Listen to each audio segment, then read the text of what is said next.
And we've got some Roto-World player news, Connor. Yes, a lot of Roto-World player news. As always, you can get all your player news on NBCSports.com. And we will start with the one that's getting the most eyeballs this week, and that is, of course, Joe Burrow. And we got to hear from Zach Taylor of what he wants to see from Burrow in practice before he could be cleared to start week 1. So here's Zach Taylor.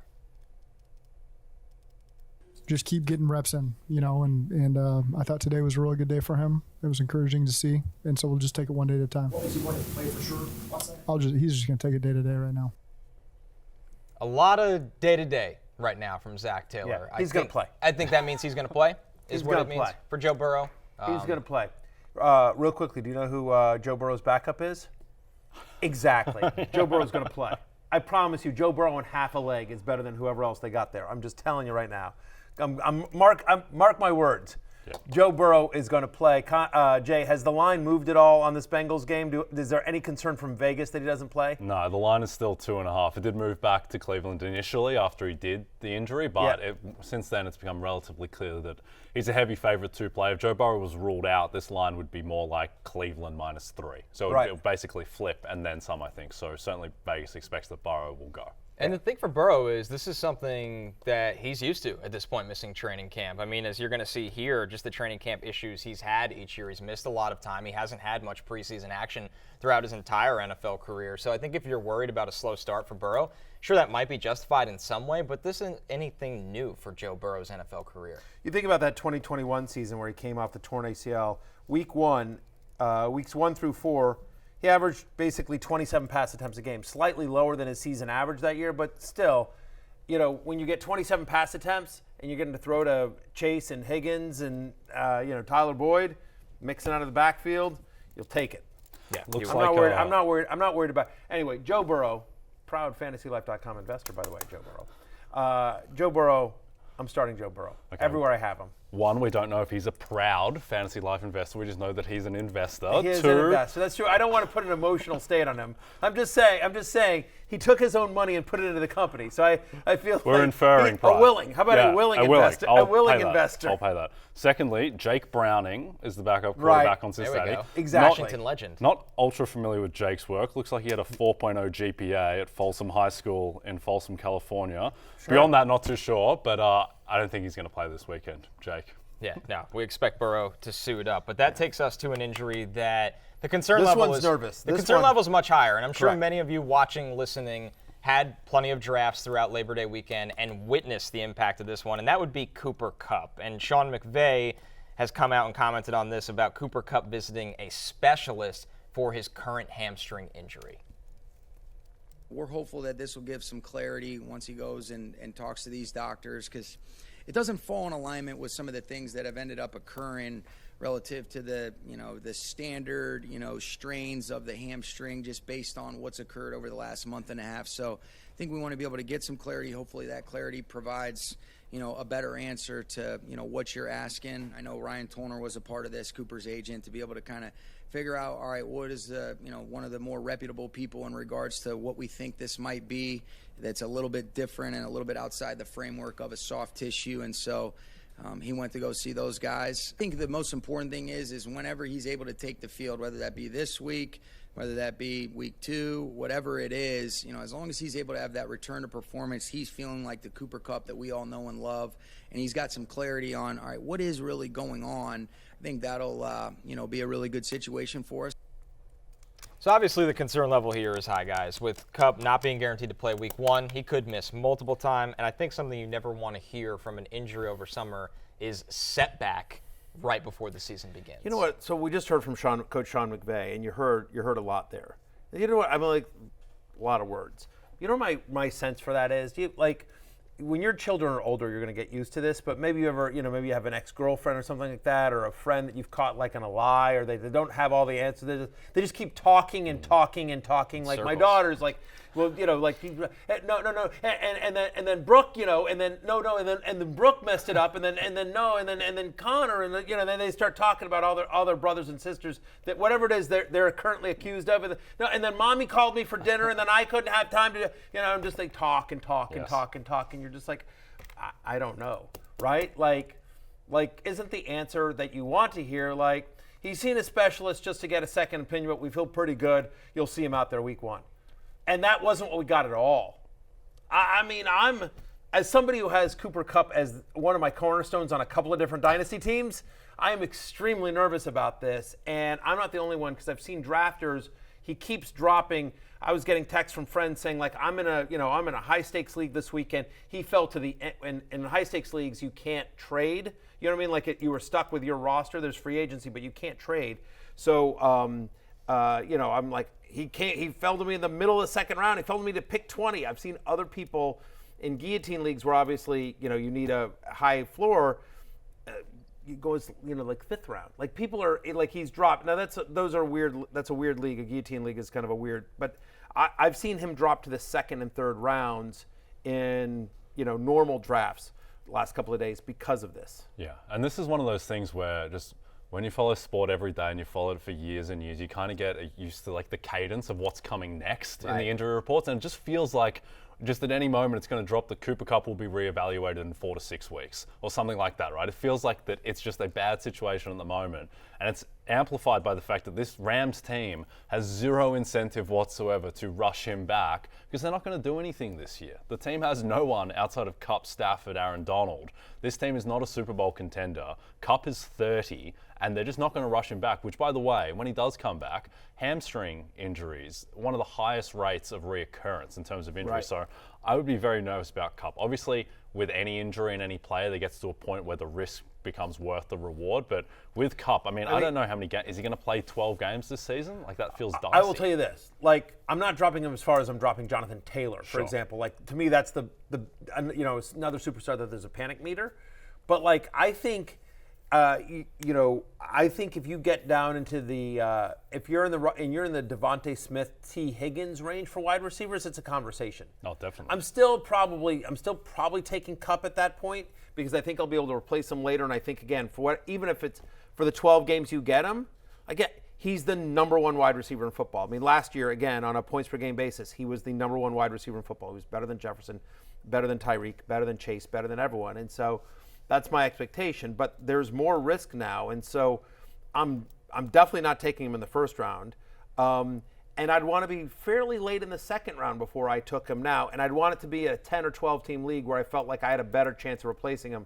14 team or deeper league where you feel, where the talent gets thin quick, I'd be nervous about him in either of the first 2 rounds. Yeah, and I think the concern, it's not so much about the injury right now, and it's a concern that he's seeing a hamstring specialist a week before the season starts, but it seems like he's missed most of training camp, and then he's coming off of a major injury from last year. Yep. But it's the fact that, if he comes back week 2, week 3 or whatever, it's the fact that if he does it again, if he re-aggravates it, then it's like, oh, we're out for 2 months, Cooper Kupp, while we sort this out. So that would be the concern, is that he's going to have no rope, I think, because of the team and where it's at. I will say the last piece of this, so it's just sort of like, again, it's sort of your level of risk. And I feel better about him in a 2 wide receiver league than a 3 wide receiver league, right? I feel better about him in a super flex than a 3 wide receiver league, because then maybe I can, because we've talked about how we think running back is deep this year, especially in those middle tiers. So I don't mind, in a 2 wide receiver super flex league, I don't mind taking Kupp as my 2nd wide receiver, because then I feel good about being able to replace him, and then, in the super flex spot, use some of the running backs. I will say that we talk about sort of insurance running backs, and there aren't a lot of insurance wide receivers, but I will say that I think Van Jefferson, for as long as Cooper Kupp is out, gets a significant target share. Him and Tyler Higbee, Yeah. I mean, they're going to be the entire passing game, with all due respect to Tutu Atwell and Puka Nacua, right? And Ben Skowronek, is that how he's pronounced it? Ben Skowronek, Yep. Like it's going to be Van Jefferson and Tyler Higbee. Probably be a fairly run-heavy offense as well. One of the reasons why we like Cam Akers a lot at his current ADP. But that's the concern. So I do think that if I drafted Cooper Kupp, I don't mind using a late-round pick on Van Jefferson, because I do think as long as Kupp is out, Jefferson, he's not going to put up Kupp numbers, but he'll be viable. He'll be a usable piece. Looking at some more optimistic news over for the Dolphins, Jalen Waddle, who's been dealing with a midsection injury this summer, and Devon Achane, the rookie running back, he's been dealing with that shoulder. They both returned to practice on Monday, but the other end of this, guys, and we talk about how important this player is, Jay, for Miami's offense, Teron Armstead did not practice. He's dealing with a leg injury. Now, maybe a guy that gets that veteran's rest day while dealing with injuries, but still, he's a player we've talked about you have to keep an eye on week by week. Yeah, definitely. And that's an injury that, even though, obviously he's not in fantasy lineups, but Teron Armstead does impact everything about that passing game. I think back, Connor, to that game the Dolphins played against the Texans last year, where the Texans were not known for their vaunted pass rush. Armstead comes out of the game and the Texans get like four sacks in 10 snaps. It's just completely ridiculous. The drop-off there is significant. Waddle seems like he will be fine. A-Chain, and we'll see how that situation shakes out with Raheem Mostert, but would you rather have Jalen Waddle or Cooper Kupp right now? Jalen Waddle. Yeah. I don't think it's not even close, I Yeah. don't think. Yeah. Right. Yeah, well, did you see how I answered without hesitation? Yeah, exactly. I didn't have to think about it. Jalen Waddle. Yeah. Puka Nacua, by the way, would go great in your shirt with his Yes. kind of island theme. He would. thing I going on. believe he would. Absolutely. I think I look good. I gotta be honest with you. I think I look good. A lot of color. I definitely Color don't runs look the like a middle-aged man No. wearing a Hawaiian shirt. No. Yeah. So definitely, I prefer Waddle. Look, and if I'm in a draft and I see somebody else take Devontae Smith or T. Higgins, again, high-end wide receiver twos for the teams, just like Waddle, I'm not going like, what was that guy thinking? You know what I mean? Like that's like a to me it's a conversation. It sort of it's a feel thing about how when you draft, if we've gotten any updates by then, and how you feel about the rest of your team and candidly the rest of your league. Like, is it an active league where you're like, there's not going to be anything left on the waiver wire, or is it something that you feel like you'll be able to mix and match for as long, if and when Cooper Kupp misses time? And again, we don't know. There's a chance Kupp's out there for week one. We just don't know what these specialists says, but it's worth raising. There is more risk with Cooper Kupp now than there was a week ago, and certainly than there was a month ago. Yep. More wide receiver news. Kadarius Toney, who suffered the partially torn meniscus at the beginning of training camp, he's working his way back and was limited in Monday's practice. Now, Barry, obviously the Chiefs are on the shortest of weeks out of everybody, and everyone's trying to dissect who is going to be the guy in the Chiefs' offense. Do you think Toney can establish that early on, or is his injury history and missing so much at camp kind of take him out of the picture early on? I think it takes him out of the picture early on for the guy that's leading the team. I mean, the truth of the matter is Travis Kelce's leading the team. Right. The passing offense goes to Travis Kelce, and then what we're doing is just trying to figure out what the scraps are behind Travis Kelce. And we've seen it. Like, we saw this last year, right? I mean, there were games in which Juju Smith-Schuster was a thing last year, and each of these guys had moments, right? And MVS will catch a long one, right? And but in terms of my week one ranks, if I'm starting a non-Kansas City pass catcher, a non-Travis Kelce pass catcher for the Chiefs, Sky Moore will be the guy. Having said that, Kadarius Toney is one of those guys that doesn't need to play a full complement of snaps to be effective and be a fantasy starter. Like, they'll come up, he'll have a package. My guess is that he will have a package for him on Thursday night that will, by the way, right here on NBC and Peacock, I'm a company man. Football Night in America precedes that. I'm on a plane tonight, Kansas City. So, and I'll be doing the happy hour show from Kansas City for the next 3 days. Is this the flight attire? I really hope it is. Might. Maybe I had something different, but maybe I will. Screw it. Yeah, write it out. So anyway, but so he's going to have a package. And so would it surprise me if he had some kind of weird gadget play in the end zone and scored a touchdown Thursday night? Absolutely not. Kadarius Toney is one of the highest risk-reward players in this year's draft because when healthy, he could be awesome. And I know they love him in Kansas City. They're excited about his versatility. Just can't stay on the field. Yeah, and I think for the most part, it's smart to kind of fade injury concerns. Think about how everyone was thinking about Saquon Barkley heading into last year, where I was like, I don't want any part of this guy's body. Now we never talk about, this year we're not talking about Saquon's knees at all. That is not a conversation. Or Christian McCaffrey. McCaffrey's the same thing. And McCaffrey, he was one too where his injuries were like thigh, then ankle, then hamstring. They were all just like random little things that popped up. With Kadarius Toney, though, I mean, the guy just cannot stay on the field. He's just constantly injured. It's the knee is the issue. Both ankle. hamstrings. It's just all over the place. So I think he's one guy when you can kind of bake in some elevated injury risk. But Connor, really curious about Sky Moore, who I think is one of the most interesting players in the NFL this year, just because of the potential ceiling that he has. Is he someone who could be like a 1,000-yard receiver this year? I think he can. He should be able to win deep in college. And he played for Western Michigan, had a monster final season. He runs really good routes. He understands how to get off the line of scrimmage. I think playing with Mahomes gives him that ceiling. If he was in an average quarterback situation, you kind of shrug and we'd look at him as the classic, maybe a flex guy. But in this situation, it raises his ceiling because he can win down the field. Yep. I just like the fact that Jay has injury concern questions about Kadarius Toney, but for like literally 3 months, nothing about Michael Thomas. He's fine. He's healthy. He's back. good. He's only 30. Right, he's only 30. Who needs 2 good ankles? That was He's the got at best least one. one. Right. Oh, yeah. man. But yes, but Kadarius Toney, who's like, 23. Yeah, by all means. I'm 23 nervous going there. on 55. Yeah, Michael Thomas, no such concerns. That's what they say about you, Barry. Yeah. 23 going on 55. That's pretty much me. Love it. Listen, Matthew, you should just be happy that the immediate, I know you don't like me making NBA comparisons, so I really, but immediately in my head I was like, oh, Chris Stapps Porzingis. No, I'll go Saquon in his knees. There you go. That was good. That was helpful. I'm going to be honest. The next player here, he's starting to become what Barry would call a chicken player for me. Yeah, when you talk he's about on that injury list. concerns. George Kittle did not practice on Monday. He was diagnosed with an abductor strain in mid-August. Kittle has not played a full season since 2018. We know how great of a player George Kittle is, but I think we're at the point here, guys, where watching George Kittle on the injury report week in and week out is massive in terms of, Barry, where you draft him considering ADP. He made my preseason hate list. He made my chicken, I have my 10 list of 10 is up on NBCSports.com right now, and one of my 10 lists is my 10 chicken players. Famously, Jim Harbaugh, Michigan coach, said, that chicken is a nervous bird. So these are the guys that make me nervous, just bad vibes, and Kittle is one of those guys. We love George Kittle on this show. He's been a guest on this show. He is an awesome human being. He is an amazing NFL player. Fantasy-wise, in terms of where you have to draft him, I am concerned. 2018 was the last time George Kittle played a full NFL season, right? He's missed 13 games over the last 3 years. And one of the challenges with George Kittle as a fantasy asset is the fact that as an NFL player, he's an unbelievable blocker, right? And so we've talked about this. So often, even if he's on the field, he's not necessarily running a route, because we've talked about this throughout the preseason, which is last year in the games in which Ayuk, Samuel, and CMC were all active, he had a 15% target share. He just won that. You didn't notice that because he was scoring touchdowns, but touchdowns can be fluky. And in a full year in the system with Brock Purdy, full year with McCaffrey there, having Debo and Ayuk healthy as well, I don't know that Kittle gets the same kind of touchdown production. Then you add in this injury as well. Again, injuries have been a concern for this guy. 13 missed games over the last 3 years. Here's what I'm saying.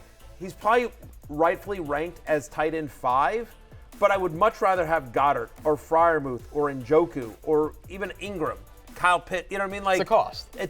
Yes, at cost. I've said this many times. I want to be either one of the first guys in my league to get a tight end, which includes the first 4, Kelsey, Andrews, Hawkinson, Waller, or one of the last guys in my league to get a starting tight end, which is sort of the Freiermuth, Ingram, Njoku. Tyler Higbee should move up boards now, especially with the concern around him. We've talked up Gerald Everett.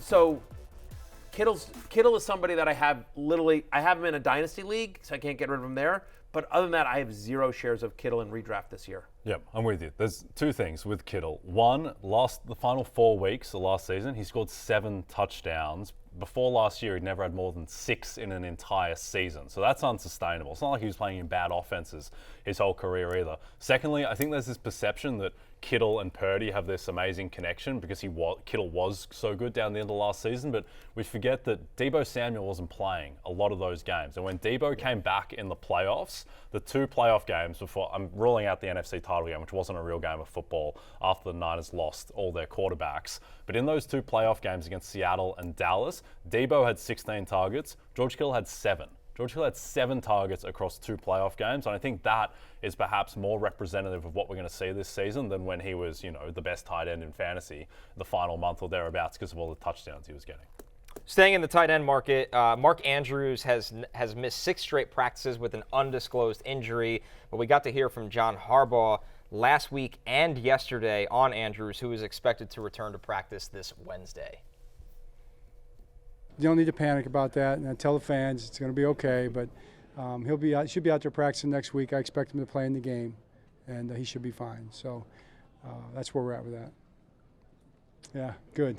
It's okay. It's good. John, we didn't see Mark Andrews out there. You said don't push the panic button. Right. Are we still on that timetable? Right, we're still not pushing the panic button.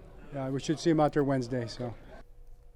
So yeah. There you go. So the first quote, just so you know, just so people that are only listening audio-wise, the first quote was from last week, and then the most recent quote, "We're still not hitting the panic button. You should see him out there Wednesday," was yesterday. correct? Face changed a little bit. Face changed a little bit, Yeah. by the way. They play Houston. If you're, all due respect to the Texans organization here, but I just would like to ask my esteemed colleagues Jay Croucher and Connor Rogers here for 1 minute. If you're head coach John Harbaugh and you have Super Bowl aspirations, and you're playing the Texans week 1 and your franchise player is a little less than 100%, are you pushing them out there? You're like, we got this one. Well, one, it's home in Baltimore. The Ravens are 10-point favorites, so I think that they'll be right with or without Mark Andrews. I think the concern is it's not something like maybe he plays, maybe he doesn't. It's just the idea is that he was playing all last season, but he was banged up. If he's playing this season banged up again, then he's not going to be tight end 2 in fantasy, I would think, by the end of the year. Then guys like TJ Hawkinson and Darren Waller, who are going a little bit later, I think they become more appealing. But, there was a clear change in tone. I'd say the first Harbaugh quote, it seemed like he was about 10-1 to hit the panic button. Now it seems more like plus 250 to hit the panic button, and the odds are shortening. And there's a thing, again, they have a lot of weapons there. So him at less than 100% is concerning, especially because, by the way, they also have Isaiah Likely, who I'm obsessed with. I talked to him all last year. That is somebody who, when Mark Andrews was out, he had a great preseason last year, and when Mark Andrews was out last year, produced. He's somebody that I think is a starting tight end for most teams in the NFL, Connor. Well, could you stream him, you think, if Andrews misses time? Against the Texans, I would think 1,000%. Yeah. If you're playing DFS, he's going to be a chalk DFS play for sure. But, if you waited on tight end, you don't love your tight end, or you have George Kittle, and you're suddenly, a little nervous. They play Pittsburgh week 1. You don't love that matchup. Right. Fitzpatrick. Good luck. Right. Exactly. He's going to, or they're going to be listen, we need you to double TJ Watt. You know what I mean? Stay in and block if he's even active for that game. So Isaiah Likely, I think, is the rare tight end insurance player that that if Andrews is out, he's a top 10 fantasy tight end. Can Isaiah Likely just not block, or what's his issue? Is it just purely that he's they're more not... of a move blocker. You want him moving in the run game blocking. You don't want to just park him next to a tackle and be here, you get to deal with edge rushers for a game. But how many tight ends that are effective in fantasy do that? Not many. Very few. He's an excellent pass catcher. By the way, I'm also a move blocker by this. And then I move very, very quickly. Yeah, we don't park you next to a tackle. Right, exactly. Don't park me next to a tackle. Yep. Good Don't park me next to anything, obviously, other than maybe a margarita machine. All right, our last bit of player news here. The Colts backfield. Everybody's trying to figure out where they go after Jonathan Taylor officially placed on the short-term IR. Shane Steichen touched on that, as well as Zach Moss's injury. Progressing well. He was out there today with the guys. We'll see where that goes this week, but he's progressing well. No JT, you've had Zach. How do you look at that for game day? I think it's running back by committee. I do. I think with anything, when whoever's got the hot hand, let them ride a little bit and go with that. But again, we'll rotate those guys in, see where everyone's at, and like I said, we'll ride with the hot hand. Ideally, would you like to know who your guy is? I think that'll take place, over the first couple weeks, you know what I mean? See who's rolling pretty good, and then you go from there. So Shane Steichen says ride the hot hand, guys. That sounds to me like Anthony Richardson might just be the hot hand for the Colts run game at this point. Yeah, look, there's a lot going on here, right? So first off, they don't know what's the status of Jonathan Taylor. We just know that he's going to miss the first 4 games, and we just don't know if he's going to be on this roster, if he's ever going to play a snap for the Colts again. Lots going on there. The other thing is so Shane Steichen, right? Let's think about him. Where does he come from? Philadelphia. Comes from Philadelphia. What does Philadelphia do? Multiple running backs. They have for years under Steichen. Over the last couple of years, right? Boston Scott, Miles Sanders last year, some Kenneth Gainwell as well, along with, of course, Jalen Hurts in the backfield. And he's got, a quarterback in Anthony Richardson that we think can be a threat around the goal line. So I think it will be some Deion Jackson, Zach Moss, Evan Hull. I will say this. So Evan Hull, last 2 years at Northwestern, 88 receptions. So a really nice pass catcher. Yeah. Deion Jackson is more of and you can talk to this as well. Tell me if you disagree with anything. Say, Zach Moss is a north-south guy. Absolutely. He's not a guy you're putting in on third down. Deion Jackson is more of a complete back. We saw that last year when he filled in for the 2 games when Jonathan Taylor went out. They used him in the passing game. They used him instead of Nyheim Hines at times. So, but he fell out of favor. This is Deion Jackson. Fell out of favor with the with the coaching staff, the coaching staff last year. You remember? And like there was some weird thing, and then he was a healthy scratch for a game. Like he'd performed so well, and then and then JT came back, and then JT got hurt again. He was a healthy scratch. Yep. There's just weird stuff, but. So the positives for Deion Jackson is that he's done it, right? He's filled in for Jonathan Taylor. He's been effective. He's a 3-down back, and it's a brand new coaching staff that doesn't hate him. So all those things are positive. The negatives are, again, they traded for Zach Moss, right, who's a north-south guy, and you could see a scenario where they use Zach Moss as the first second-down back and Evan Hull, who's a really nice pass catcher, as the third-down back. How was Evan Hull's blocking at Northwestern? Is he well known for that? He's solid, yeah. You can rely on him because he's an outlet back. He's a guy that can keep back there and then also chip and release and catch the ball in short yardage situations. And coaches don't like to do that with rookies, but I look at this backfield and think he would be the only guy I would want in that situation. So you're looking at a low volume offense with a quarterback that is likely to vulture some touchdowns at the goal line, and it's going to be a three-headed monster. Again, he's literally told us, I think it's going to be a running back by committee. We'll ride the hot hand. Who knows who the hot hand is going to be? And then, oh, by the way, there's a chance that even if there's one guy that, Richardson gets the touchdown carry. So I've seen a lot of activity around this backfield on the waiver wires in a bunch of leagues that have already drafted. I've seen Deion Jackson and Evan Hull picked up a decent amount. Same with Zach Moss. My week 1 rankings will have Deion Jackson the highest of those guys just because he's done it and he has pass catching ability. But in Dynasty, I'd probably throw a higher bid on Evan Hull just because he's younger. But I don't feel great about any of it. Not a lot of excitement here. No. I mean, we're struggling to figure out the Philadelphia three-headed monster. And so the Indianapolis Colts three-headed monster, it's just not quite as exciting. I do think that Deion Jackson is the guy just because, as you raised, the pass-catching ability where week 1 they play Jacksonville. It is in Indianapolis, but the Colts are 4.5-point dogs. The Jags had a really good run defense last year, which I don't think has gotten any worse. And so I think that Jackson is just the guy that you want, particularly in PPR. But, all of these guys, I don't think anyone's going to win you your league. But in week 1, where you've got there's no teams on bye, and unless there's a sudden scratch at the running back position, all the injuries we're hearing from about are mostly we're talking to wide receivers and tight ends and Burrow. So you probably don't need to start Deion Jackson except in a super deep league. But yes, he would be the guy. We don't even know if Zach Moss will be active for this game. He's been pretty banged up throughout the preseason. Yeah, he's dealing with the broken forearm that he had surgery on, and also on Monday they hosted James Robinson for a visit. So the new Kenyon Drake. So a confusing backfield could become even more confusing. Leonard Fournette. What do I got to do to get a call? I'm just sitting here. Where's Uncle Lenny at? I don't think he wants to play in Indianapolis. I don't either, but I think he wants to play. Yeah. Give him a visit. Come on. Give him a look. Yeah, give him a look. Kick the tires. Still feels more like a Cowboys. I like Uncle Lenny. I don't, whatever. I don't have anything against him. I just don't think he wants to play with a rookie quarterback. You think so? Maybe. I don't know. He won a Super Bowl. He got a Super Bowl ring. Playoff Lenny. Playoff Lenny. He's just looking for a gig. I did an event with Leonard Fournette this past spring. It was the Tom Brady event. Just wanted to sort of mention that. I thought it was the Matthew Berry event. Yeah, Brady just attended. You lost somebody there. Yeah, it was. I did. I mossed Gronk. Gronk covered me. I caught a pass from Brady. But yeah, it was me, Fournette. It was not in this particular order. Me, Brady, Fournette, and Gronk. And so yeah, it was a great event. Great event for autograph.